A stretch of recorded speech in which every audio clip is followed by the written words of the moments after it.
Dufite icyuho cy'ubuyobozi bwiza mu nsengero zacu uyu munsi. Mu gitabo cya Nehemiya turaza kureba icyo Imana ishaka ku bayobozi. Aya mahame y'ubuyobozi ashobora gukoreshwa no mu buzima bwacu, ariko cyane cyane akenewe mu nsengero zacu. Tega amatwi neza mu gihe twiga igitabo cya Nehemiya.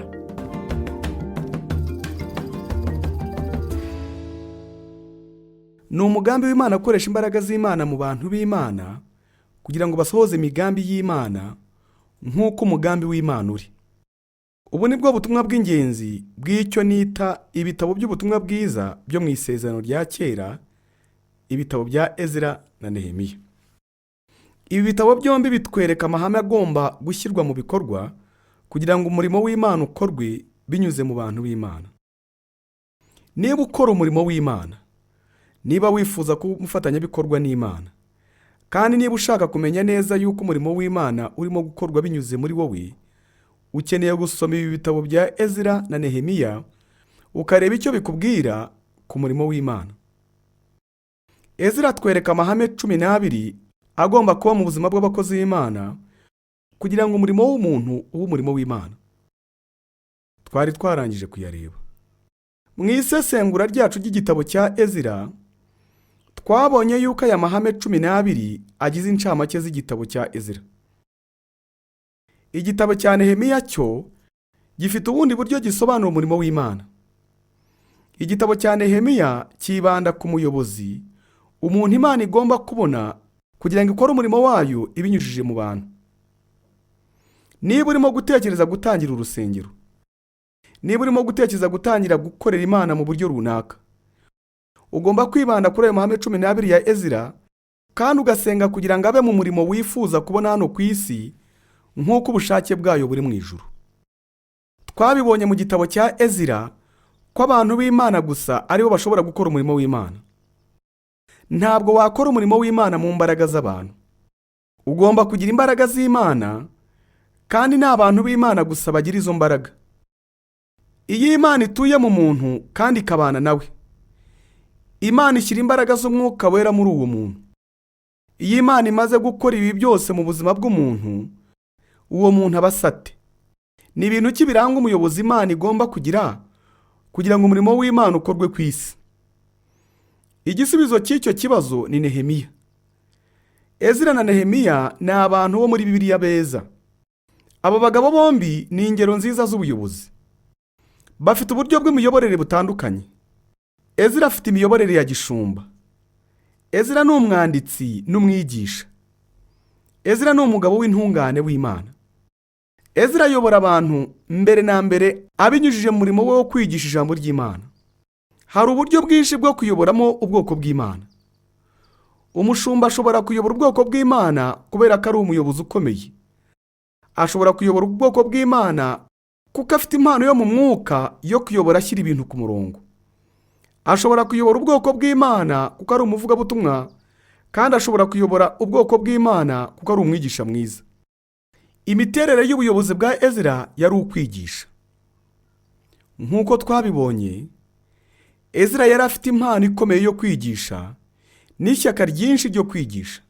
Uko niko Ezra yayoboye ubwoko bw'Imana. Ezra nanone yayoboye ubwoko bw'Imana ababera urugero. Igihe ubwoko bw'Imana bwari bukeneye ububyutse, yagiye mu muhanda apfukama hasi mu mvura, ariyiriza, arasenga, aririra ibyaha by'abantu.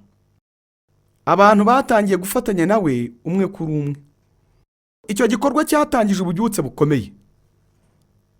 Uko niko Ezra yashatse ububyutse. Nehemiya yari afite uburyo butandukanye bw'ubuyobozi. Igihe Nehemiya yari umuyobozi cyangwa guverineri, abantu bakeneye ububyutse. Abayuda bari barashakanye n'abapagani igihe bari mu bunyagi Babuloni na nyuma yo gutahuka bavuye i Babuloni. Bene uru rushako rwabujije Nehemiya amahoro. Umva neza uburyo Nehemiya yashatse ububyutse. Maze kumenya ko hari Abayuda bashakanye n'abagore b'Abanyashidodikazi n'Abamonikazi n'Abamowabukazi, kandi ko abana babo benshi bavugaga ururimi rw'Iyashidodi badashobora kuvuga ururimi rw'Abayuda, natonganije ababyeyi, ndabacyaha, ndabakubita, mbapfura n'imisatsi. nuko barahira imbere y'Imana ko batazemera abana babo kongera gushakana n'abanyamahanga ukundi. Urabona ko Nehemiya we yari afite uburyo bwe bwihariye bwo kuyobora. Nta bashumba benshi nzi bashobora kuyobora muri ubwo buryo, ariko ubwo nibwo bwari uburyo bwa Nehemiya bwo kuyobora. Ushobora kuvuga uti, Ezira niwe wari ufite igishushanyo mbonera cy'umurimo w'Imana, wagira ngo yahawe n'ijambo ry'Imana, ariko Nehemiya niwe wari umwubatsi. Nehemiya yari umugabo w'Imana washyiraga mu bikorwa. Nehemiya yari umunyamwuka ariko kandi w'umukozi. Yizeraga ko agomba gufata iya mbere akareba ko umurimo w'Imana wakozwe. Aba bagabo bombi ni ingero nziza cyane z'ubuyobozi, nubwo bari ingero zitandukanye z'ubuyobozi. Ubwo tugeze mu gitabo cya Nehemiya, tugomba gushakisha amahame y'ubuyobozi cyangwa se imiterere Imana igomba guteza imbere mu muntu w'Imana igihe hari umurimo w'Imana ukeneye gukorwa. Soma mu gitabo cya Nehemiya maze urebe iyo miterere iyo ari yo. Nita igitabo cya Nehemiya ibiranga umuyobozi w'umurimo w'Imana. Iki ni cyo kintu cya mbere kiranga umuntu Imana igomba kubona mu muntu Imana ishaka wo kuyobora umurimo wayo nk'umurimo yifuzaga ko Nehemiya yakora. Imana ishaka umuntu ufite umutwaro w'umurimo Imana ishaka gukora. Nk'umushumba, iyo abantu baje bakambwira bati, mushumba, tugomba kugira icyo dukora mu rubyiruko, dufitiye umutwaro ukomeye cyane urubyiruko, akenshi nkunda gusaba abo bantu kujya gukorana n'urubyiruko. Naje gusanga ko abantu bafite umutwaro w'ikintu runaka akenshi nibo baba abantu Imana iba yarahamagariye gukora uwo murimo. Kimwe mu bintu bikwereka yuko Imana iguhamagarira gukora umurimo runaka ni uko ugira umutwaro w'uwo murimo. Nuko rero nk'umushumba mba nshaka abantu bafite umutwaro w'umurimo runaka uba ukeneye gukorwa. Niba Imana yaguhaye umutwaro w'umurimo runaka ukeneye gukorwa kandi ukaba unasengera uwo murimo, Imana ishobora guhitamo kukugira igisubizo cy'amasengesho yawe. Dore indi miterere Imana igomba kubona mu muntu iyo Imana ishaka umuyobozi w'umurimo wayo. Iyo Imana ishaka umuyobozi w'umurimo wayo, uwo muntu agomba kuba yarumvise ijambo riva ku Mana rijyanye n'uwo murimo Imana ishaka gukora. Mu isomo twarangije, navuze ko abantu bakora imirimo itangaje y'Imana bakura iyerekwa ry'uwo murimo mu ijambo ry'Imana. Bahabwa ijambo rivuye ku Mana mu ijambo ry'Imana rijyanye n'uwo murimo w'Imana. Ibi byerekanwa mu gitabo cya Nehemiya. Nehemiya agaragaza neza ko afite umutwaro w'umurimo w'Imana. Nehemiya amaze kumva ko inkike z'i Yerusalemu zasenyutse kandi umurwa wabaye icukiro ry'ivu, muri Nehemiya igice cya 1 n'umurongo wa 4 dusoma ngo, maze kumva izo nkuru ndicara ndarira, mara iminsi mbabaye, niyiriza ubusa nsengera imbere y'Imana nyir'ijuru. Urabona, Nehemiya yita ku bintu, ntabwo ari indangare. Yita ku bintu rwose kandi afite umutwaro w'umurimo w'Imana. Hanyuma tubwirwa mu gice cya mbere ku murongo wa 8 n'uwa 9 ko Imana ishyira ku mutima wa Nehemiya uku kuri: Yerusalemu niho nahisemo kuba, kandi umurwa wanjye uri mu gisuzuguriro. Nehemiya yumva iryo jambo rijyanye n'umurimo Imana ishaka gukorwa. Imana irashaka ko Nehemiya asa n'inkike z'i Yerusalemu. Dore imiterere ya gatatu Imana igomba kubona mu muntu iyo Imana ishaka umuyobozi w'umurimo wayo. Imana igomba kubona umuntu ufite umwete wo gukora umurimo Imana ishaka gukora. Umugabo cyangwa umugore ugomba kuyobora umurimo w'Imana agomba kuba afite umutwaro w'umurimo w'Imana. Uwo muntu agomba kuba yarumvise ijambo rivuye ku Mana rijyanye n'uwo murimo w'Imana, kandi agomba kuba afite umwete ku murimo w'Imana iyo Imana yerekanye uwo murimo uwo ari wo. Nehemiya atwereka umwete wo ku murimo w'Imana igihe yari umuhereza w'igikombe cy'umwami.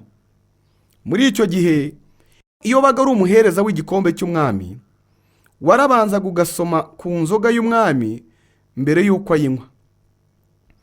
Iyo habaga hari umuntu ushaka guha umwami uburozi kugira ngo amwice, warabunywaga ugapfa maze ugakiza ubuzima bw'umwami. Nuko rero nk'umuhereza w'igikombe, Nehemiya yahoraga imbere y'umwami kenshi. Byabaga ari itegeko mu bwami bw'i Buperesi yuko nta muntu ugomba kugaragaza akababaro cyangwa ngo agire ku maso hijimye igihe cyose yabaga ari imbere y'umwami. Bose bari bazi imbaraga zo gutekereza ibyiza gusa. Muri icyo gihe babaga bazi gusubiza ibyiza gusa. Iyo umuntu yakubazaga ati umeze ute, ntiwagombaga kwerekana ko ubabaye cyangwa ko ufite ikibazo. Iyo wagaragazaga umubabaro cyangwa agahinda imbere y'umwami w'Ubuperesi, wabaga wanakwicwa. Mu gice cya 2 cya Nehemiya dusoma yuko umunsi umwe umwami yarebye Nehemiya maze aramubaza ati, kubera icyo ubabaye? Nehemiya tubwira ko yagize ubwoba bwinshi cyane. Umwami yaravuze ati, uragaragara nk'umuntu ufite ibibazo bikomeye cyane. Maze Nehemiya aravuga ati, nari nagize ubwoba bwinshi nuko nsengera mu mutima. Kandi aha niho Nehemiya yerekanira umwete we. Ariko ndamusubiza nti, kubera iki ntagira agahinda? Umurwa aho abakurambere banjye bashyinguwe warasenyutse, kandi n'amarembo yaratwitswe. Nehemiya yashoboraga kuba yakwicwa azize ibyo. Mu gusubiza aravuga ati, yego ndababaye kandi ndakubwira impamvu. Nehemiya yashoboraga kuba yakwicwa ako kanya. Iyo niyo mpamvu Nehemiya yagize ubwoba bwinshi cyane maze agasubiza mu buryo bw'amasengesho. Ariko Imana yari kumwe na Nehemiya kubera ko umwami yaravuze ati, nibyo, none se hakorwa iki? Nehemiya aravuga ati, n'isengesho ryihuse ku Mana yo mu ijuru, ndasubiza nti, niba byabanezeza Nyagasani, kandi niba wandebesha imbabazi zawe z'icyubahiro, mwanyohereza i Buyuda nkajya gusana umurwa w'abakurambere banjye. Iyo nkuru banza muyimenyereye.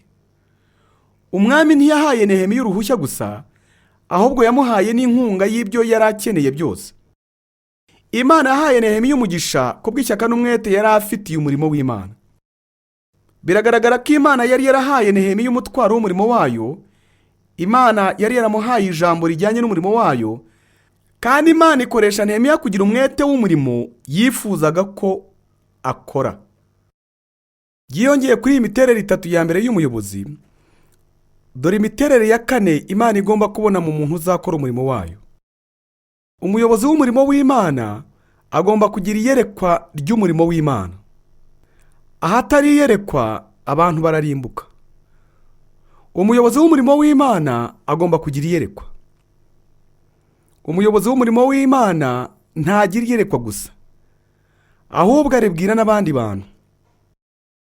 Umuyobozi w'umurimo w'Imana iteka ryose abwira abantu iyerekwa ry'umurimo w'Imana. Mu gice cya 2 cya Nehemiya, itegereze ko Nehemiya afite iyerekwa. Nehemiya amaze gusubira i Yerusalemu, dusoma ko avuga ati, kumara igihe kirekire nta muntu n'umwe nigeze mbwira iby'Imana yari yarashyize ku mutima wanjye ifitiye Yerusalemu.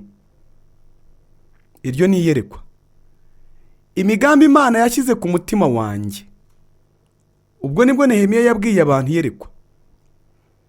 Ubwoko bw'Imana barasubiza bati, ni byiza, reka dusane inkike. Maze ubwo akazi karatangira. Nehemiya yari umuyobozi wari ufite iyerekwa ry'umurimo w'Imana, kandi yabwiye ubwoko bw'Imana iryo yerekwa. Imiterere ya 5 y'umuyobozi mwiza w'umurimo w'Imana ni umuntu ufite abantu bafatanyije nawe umurimo w'Imana. Iyo uyu muyobozi ufite iyerekwa rivuye ku Mana ribwiye ubwoko bw'Imana, baramukurikira. Rimwe na rimwe abayobozi bo mu mwuka bakunda kumara igihe cyabo baganya, bababaye kuko abantu batarimo kubayoboka. Twebwe abahamagariwe kuba abayobozi b'ubwoko bw'Imana cyangwa abashumba b'ubwoko bw'Imana, tugomba kumenya yuko kubura abayoboke byambika isura mbi ubuyobozi bwacu. Ibi ni ukuri kuko kimwe mu biranga umuyobozi w'umurimo w'Imana ni ubushobozi bwo gutera abantu imbaraga zo kugukurikira bagakorana nawe umurimo w'Imana. Imana iha umuyobozi wayo iyerekwa, hanyuma iyo umuyobozi avuze iryo yerekwa, abantu baranezerwa maze bagafatanya nawe gushyira iryo yerekwa mu bikorwa. Umuntu umwe yavuze ko ubusobanuro bw'umuyobozi ari umuntu ufite abayoboke. ubwo ni ubusobanuro bugufi cyane kandi bworoshye, ariko kandi nibwo busobanuro bukwiriye bw'ubuyobozi. Imiterere ya gatandatu y'umuyobozi w'umurimo w'Imana ni umuntu ugira ababisha iyo ayobora umurimo w'Imana. Niba udashobora kwihanganira kuvugwa nabi, ntuzagire icyo ukora icyo ari cyo cyose. Niba udashaka ababisha, menya neza ko utazagira icyo ukora na kimwe. Kuko nutangira kugira icyo ukora, cyane cyane umurimo w'Imana, nk'uko twabibonye mu rugero rwa Ezira, ugomba kwitegura kurwanywa kandi ugomba no kwitegura kuvugwa nabi. Ugomba no kwitegura kurwanywa n'abantu bakomeye b'abanyamwuka. Uzahura no kurwanywa kwinshi cyane niba uri umuyobozi w'umurimo w'Imana. Nehemiya yerekana iyi miterere kuko nawe yagize ababisha. Imiterere ya karindwi y'umuyobozi w'umurimo w'Imana ni umuntu ufite ubuzima bwo gusenga bushingiye ku murimo w'Imana. Mu gitabo cya Nehemiya, itegereza inshuro atubwira ko yasenze. Nehemiya yarasenze cyane igihe abantu bamusekaga. Nehemiya yarasengaga ati, Mana mfasha kuko ndimo gusekwa. Cyangwa se akatubwira ati, mu isengesho ryihuse ku Mana yo mu ijuru, nsubiza umwami. Biragaragara ko yari umugabo wahoraga mu masengesho igihe cyose. Atwereka neza ishyira mu bikorwa by'ibyo intumwa Pawulo yavuze. Musenge mudacogora, muhore mu mwuka wo gusenga. Imiterere ya munani y'umuyobozi w'umurimo w'Imana ni umuntu ubana n'abantu iyo barimo gukora umurimo w'Imana. Nkiri kuri kaminuza, nakoraga akazi ko gufasha abantu mu bantu b'abakene bo mu mujyi munini. Umujyi wari ufite gahunda y'imikino yari igamije ahanini gukemura ibibazo by'ababaga aho hantu binyuze mu gutegura imikino y'urubyiruko. Ikirangantego cy'ibyo biro byateguraga imikino cyari cyanditswe ahantu hose ku biro byacu muri ako gace. Cyavugaga kiti, gukina hamwe n'abantu atari ugukinira abantu. Umukoresha wacu wari umukinnyi w'inkinamico zivuga ubutumwa, yizeraga ko ashobora guhindura isi yose abinyujije mu gukina inkinamico. Yakundaga kutubwira twabayoboraga ibigo ati, ninsura ikigo cyawe ndashaka kukubona uri mu gikorwa. Niba igikorwa ari umukino w'umupira w'amaguru, ndashaka kukubona hagati y'uwo mukino. Sinshaka kuzumva n'umunsi n'umwe ngo wahaye umupira abana maze urababwira uti, dore icyo umujyi wabahaye. Yaravuze ati, ndashaka kubabona mukinana n'abo bana atari uguha ibikinisho abo bana. Hashize imyaka myinshi igihe nari umushumba w'urubyiruko, nibutse icyo kirangantego maze ngishyira mu bikorwa mu murimo nakoraga muri ubu buryo. Yesu Kristo ari kumwe n'urubyiruko atari rw'urubyiruko. Umuyobozi w'umurimo w'Imana ntiyayobora abantu gukora ikintu nawe ubwe adashoboye gukora. Nehemiya agaragaza iyi miterere iyo tumubona ku nkike hamwe n'abantu abakangurira gukora umurimo w'Imana. Imiterere ya 9 y'umuyobozi w'umurimo w'Imana ni umuntu wera imbuto akanatungana iyo arimo guhura n'imbogamizi n'abitambika mu murimo w'Imana. Ni irihe tandukaniro riri hagati yo kurakara utunganye hamwe n'umujinya? Iyo urakaye, ibibazo by'ingenzi ni ibi: ninde warakariye? Uburakari bwawe butewe n'iki? Kandi ninde cyangwa se n'iki gitumye urakara? Yesaya yaravuze ati, twese tumeze nk'intama zazimiye, twarahindutse buri muntu ajya mu bye. Iyo ikintu cyangwa se umuntu yitambitse mu nzira yawe, n'icyo ukora. Ese ugerageza kurira icyo kintu cyakwitambitse, cyangwa ugica munsi, cyangwa urakizenguruka, cyangwa uhitamo kurambarara hasi ugasesa imigeri maze ukavuza induru? Ibyo ni iby'abana. Icyo ni cyo umwana muto akora iyo yarakaye cyane, kandi rimwe na rimwe uwo mujinya ukagira ingaruka ku byo mu nzu byose. Nurakara kuko hari ikintu cyangwa umuntu wakwitambitse imbere, kandi ukiyemeza gukomeza kugenda uko byamera uko ariko kose, uwo mujinya ni icyaha. Ariko niba urimo gukora umurimo w'Imana, ukaba warakariye imbaraga zose z'ikuzimu zirimo kwitambika imbere y'inzira y'Imana. Uwo ni umujinya wejejwe. Yesu amaze kubona yuko abanyadini bamaze guhindura inzu y'Uwiteka isoko n'isenga ry'abambuzi, yagaragaje umujinya wejejwe. Hariho itandukaniro. Uzasanga umujinya wejejwe mu mukozi w'Imana. Umuyobozi w'umurimo w'Imana ashobora kugira umujinya wejejwe mwinshi cyane iyo umurimo w'Imana urimo kubangamirwa. Nehemiya tugaragarize neza uwo mujinya mwiza. Nehemiya ni umuyobozi uteye utyo. Imiterere ya 10 y'umuyobozi w'umurimo w'Imana ni wa muntu ufite kwitanga kwinshi cyane mu murimo w'Imana. Umva neza iyi mirongo iri muri Nehemiya igice cya 4. Twakoze kare, dukora bwije. Kuva izuba rirasa kugeza izuba rirenze.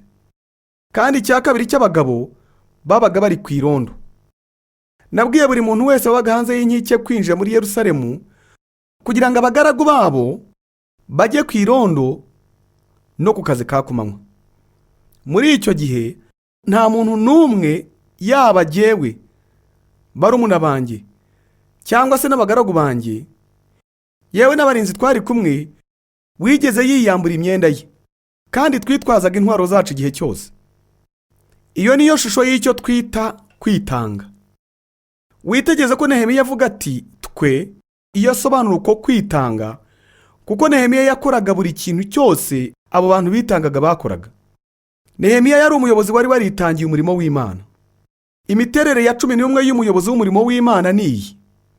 Umuyobozi w'umurimo w'Imana ni umuntu ufite iyerekwa ritarangazwa. Iyerekwa ritarangazwa rishobora kuba imiterere myiza cyangwa imiterere mibi. Adolf Hitler yari afite iyerekwa ritarangazwa. Ntiyitaga ku by'ibyegera bye byamubwiraga.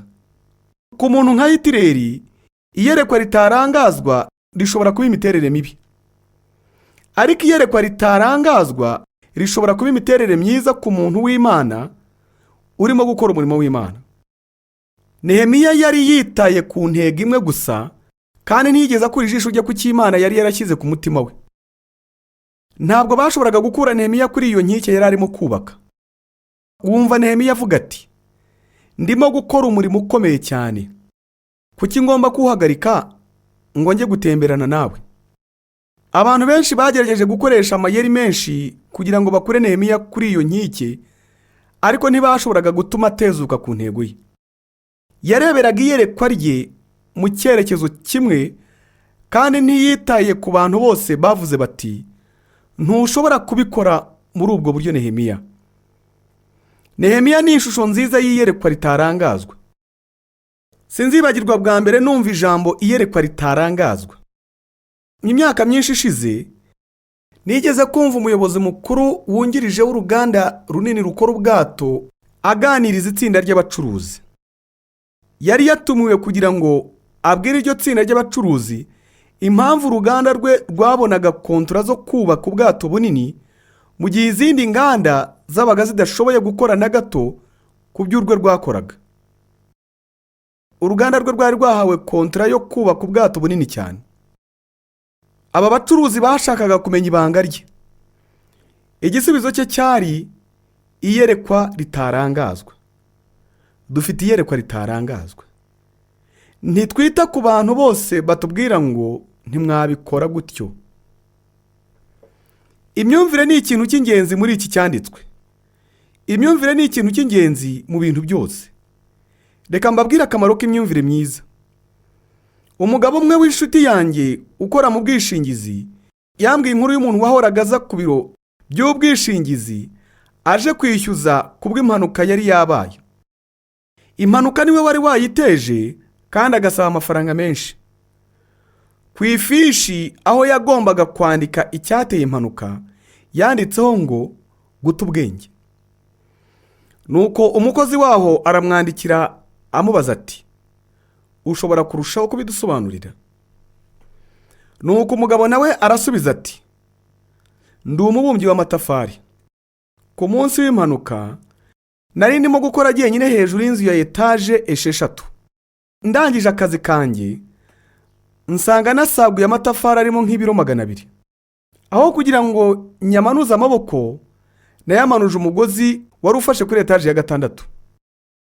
Mu rwego rwo kurengera umugozi ahagana hasi, mpitamo kuzamuka hejuru, ntunganya neza aho gushyira amatafari, nyashyiraho maze ndamanuka, nsubira hasi, maze mpambura wa mugozi mfashe cyane kugira ngo bya biro 200 by'amatafari bimanuke buhoro.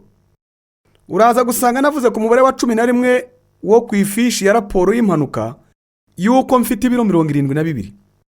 Bitewe nuko naguye hasi bitunguranye, nataye ubwenge maze nibagirwa kurekura umugozi, maze nkomeza ngendera ku mugozi n'umuvuduko ukabije. Nuko rero mu gihe nazengurukaga etaje ya 3, mpura na ya matafari arimo kumanuka. Ibi bisobanura neza impamvu yo kumeneka agahanga no kuvunika urutugu. Nuko nkomeza kumanukira kuri uwo mugozi kugira ngo intoki z'ukuboko kwanjye kw'iburyo zinjiye mu mugozi. Ibi bisobanuye impamvu y'ibisebe byo ku kuboko kwanjye kw'iburyo. Nagize umugisha ngarura ubwenge maze mfata umugozi nkomeje, ntitaye ku kababaro nari mfite. Nuko muri ako kanya ikintu nari nashyizeho amatafari kiragwa, kikubita hasi, indiba yakivamo. Utabariyemo uburebure bw'amatafari, icyo yari arimo cyari gishigaje nk'ibiro 20. Nanone ndakwibutsa uburemere bwanjye bw'ibiro 72. Natangiye kumanuka. Ngeze kuri etaje ya 3 manuka, nahuye na cya kintu cyari kirimo amatafari gisubira hejuru. Ibyo nibyo byanteye kuvunika n'ibisebe byo ku kuguru n'igihimba cyepfo. Ku nshuro ya 2, guhura n'iki kintu cyarimo amatafari byangabanyirije umuvuduko, bituma ntakomereka cyane igihe nagwaga ku kirundo cy'amatafari. Kubw'amahirwe, 3 gusa mu magufwa yanjye y'urutirigongo niyo yavunitse. Mumbabarire kandi kuba mbabwiye yuko mu gihe nari ndambaraye kuri ayo matafari, mu kababaro kenshi, ntashobora no guhagarara. Ndimo kureba cya kintu cy'amatafari kirimo ubusa kuri etaje ya 6 hejuru yanjye, narongeye ntakaza ubwenge bwanjye maze ndekura umugozi. Iyo ni ishusho nziza y'icyo twita imyumvire muri iki gihe. Wumva byinshi muri iyi minsi bijyanye n'akamaro k'imyumvire. Nehemiya twereka yuko iyerekwa ritarangazwa cyangwa imyumvire ari kimwe mu biranga umuyobozi ukomeye. Nehemiya ntiyigeze atakaza ubwenge bwe. Nehemiya ntiyerekuye umugozi. Imiterere ya 12 y'umuntu uzayobora umurimo w'Imana, nk'uko byerekanwa muri Nehemiya, ni umuyobozi w'umurimo w'Imana ni umuntu wizera cyane. Itegereza ukuntu Nehemiya yiyumva cyane mu murimo w'Imana. Mu gice cya 5, Nehemiya akimara kumenya ko hari ibitagenda neza, yuko bamwe muri aba bantu barimo kwiba abandi babasaba inyungu y'ikirenga, Nehemiya yarabarahije ko batazongera kwiba abayuda bene wabo ukundi. Uribuka nanone ukuntu Nehemiya yitwaye ku kibazo cy'aba babyeyi bemereraga abana babo gushaka n'abanyamahanga. Nehemiya yarabavumye, arabakubita, abapfura n'imisatsi. Mu buryo nk'ubwo, Nehemiya niko yagize aba bayuda b'abanyamayeri. Iyo witegereje uburyo Nehemiya yakoranye n'abo bantu bakomeye mu mitwe bose, ubona ko Nehemiya ari umugabo wari ufite kwizera gukomeye cyane. Dore imiterere ya 13 y'umuyobozi Imana yakoresha. Umuyobozi w'umurimo w'Imana ni umuntu wigirira icyizere gikomeye cyane. Nehemiya arabizi yuko arimo gukora umurimo ukomeye w'Imana. Nehemiya yizeye adashidikanya yuko Imana ariyo yamuhamagariye gukora uyu murimo. Ibyo bigira Nehemiya umugabo wifitiye icyizere gikomeye cyane. Imiterere ya 14 y'umuyobozi w'umurimo w'Imana ni umuntu ushize amanga. Gushira amanga ni imyitwarire y'ingenzi ku muyobozi Imana yakoresha. Dore imiterere ya 15 y'umuyobozi Imana yakoresha. Umuyobozi w'umurimo w'Imana ni umuntu wihangana. Mu gice cya 5 cyo mu Baroma, Pawulo avuga ukuntu Imana ikoresha amakuba mu rwego rwo gutegura umuyobozi Imana izakoresha mu murimo wayo. Ni muri ubwo buryo nanone Imana ikoresha amakuba kugira ngo ireme kwihangana mu muyobozi kugira ngo ntazahunge. Pawulo asobanura iyi miterere avuga ati, kandi ibyiringiro ntibidukoza isoni, kubera ko Imana yasutse urukundo rwayo mu mitima yacu ikoresheje umwuka wera yaduhaye. Mu mwimerere w'ururimi rw'uwo murongo, uwo murongo usobanuye ko ntibazahunga, bazihangana. Ugiye gusura abavugabutumwa bose ku isi hose Imana yakoreshaga umurimo wayo, uzasanga yuko kwihangana ari ikintu cy'ingenzi abo bantu bari bafite. Baragendaga bakagumayo kumara nk'imyaka 25 cyangwa imyaka 40 cyangwa imyaka 50. Rimwe na rimwe bisaba imyaka 15 cyangwa se 20 kugira ngo abantu bahinduke. Maze guhura n'abavugabutumwa benshi nk'abo bari mu murimo ku isi hose. Iyo kamere nziza yo kwihangana ni imiterere y'ingenzi uzasanga mu bantu bayobora umurimo w'Imana. Imiterere ya 16 ni iyi: umuyobozi w'umurimo w'Imana ni umuntu ufite impano zo gushyira ibintu ku murongo. Rimwe na rimwe ntekereza ko mu murimo w'Imana ndetse no mu rusengero dutekereza ko gushyira ku murongo ari ibintu by'isi. Bamwe muri abantu bakunda kwerekana kutishimira imikorere bavuga bati, ushobora gushyira ibintu ku murongo cyane ku buryo wakura umwuka wera mu rusengero. Bumva ko urusengero rugomba kuba urusengero rukomeye, ruyobowe n'umwuka wera, cyangwa ruyobowe no gutegura neza. Nehemiya atwereka ko byombi biba bikenewe. Nusoma ibyanditswe ari byo bitanga ishusho nyayo y'urusengero ndetse n'umurimo w'Imana, uzasanga yuko gushyira ibintu ku murongo bitabujijwe. Gushyira ibintu ku murongo neza birigishwa mu byanditswe. Mu byanditswe harimo igishushanyo mbonera cy'umurimo w'Imana mu rusengero. Umuyobozi w'umurimo w'Imana ni umuntu akenshi ufite impano zo gushyira ibintu ku murongo. Mu gice cya 7 cya Nehemiya, wumva Nehemiya avuga ati, natoranyije abantu, nahaye inshingano abantu, natanze amabwiriza, kandi natanze umurongo ngenderwaho, nahuje abantu. Nehemiya avugwa nk'umuntu wari ufite impano zo gushyira ibintu ku murongo. Mu byanditswe, umuyobozi uteye nka Nehemiya kenshi azaba afite izo mpano zo gushyira ibintu ku murongo, nk'uko kandi abayobozi basa nka Ezira batagira iyo mpano. Abayobozi bameze nka Ezira ntibagomba kuba bafite izo mpano zo gushyira ibintu ku murongo. Imiterere ya 17 y'umuyobozi Imana yakoresha ni: umuyobozi w'umurimo w'Imana agomba kuba afite intumbero. Nehemiya yerekana urugero rw'uyu muyobozi. Muri Nehemiya igice cya 10 umurongo wa 30 kugera ku wa 37, itegereza iby'ingenzi bya Nehemiya. Nehemiya ahamagara abantu bose hamwe nk'umuyobozi wabo. Bagira ibintu biyumvikanaho kandi byose ari iby'ingenzi. Nehemiya yumvikana n'aba bantu yuko batazongera kwemerera abana babo gushakana n'abanyamahanga, ko batazakora ku isabato, kandi ko batazajya bakora muri buri mwaka wa 7. Nehemiya ashimangira ko bagiye gukomeza gutanga icya-10 cya buri musaruro wabo ku Mana. Nehemiya abwira abantu ko bagomba gutanga imfura z'abana babo ndetse n'imfura z'amatungo yabo ku Mana. Abantu bose bizeza Nehemiya yuko bazatanga icya-10 cy'ibintu byose bafite. Ibi byose bitugaragariza ko Nehemiya yari umuyobozi ufite iby'ibanze muri we. Nehemiya azi neza intego ze zarizo, kandi akayobora ubwoko bw'Imana kugira ngo bwemere intego z'Imana. Ni koko Nehemiya ni umuyobozi ufite intego z'umwuka mbere na mbere. Buri muntu akwiriye kugira iby'ibanze. Iby'ibanze byawe ni ibihe? Ndabahiga kugira ngo mugende mukore urutonde rw'iby'ibanze byanyu 10, maze ushyire Imana hamwe n'umugambi wayo ku buzima bwawe ku mwanya wa mbere w'urutonde. Nubikoresha ukuri, maze iby'ibanze 9 bisigaye ubyita amazina. Nehemiya nanone agaragaza neza ishusho y'imiterere ya 18 y'umuyobozi Imana yakoresha umurimo wayo. Umuyobozi w'umurimo w'Imana ni umuntu ufite inkoni y'ubushumba.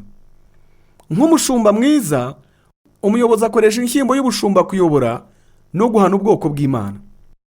Imiterere ya 19 igaragazwa na Nehemiya ni iyi: umuyobozi w'umurimo w'Imana ni umuntu wamaze kwisobanukirwa. Umuyobozi ni umuntu kandi arabizi neza. ubumuntu bwa Nehemiya buragaragara cyane. Iyo yarangizaga gukora umurimo ukomeye cyane, yakundaga kuvuga ati, Mana, wibuke ibi bintu byiza nkoze kandi ubimpere umugisha. Imana izakwereka ubumuntu bwa buri muntu wese uri muri Bibiliya. Iki kibagira intangarugero nziza natwe twageraho. Dusoza rero, Nehemiya atwereka imiterere ya 20 y'umuyobozi Imana yakoresha mu murimo wayo.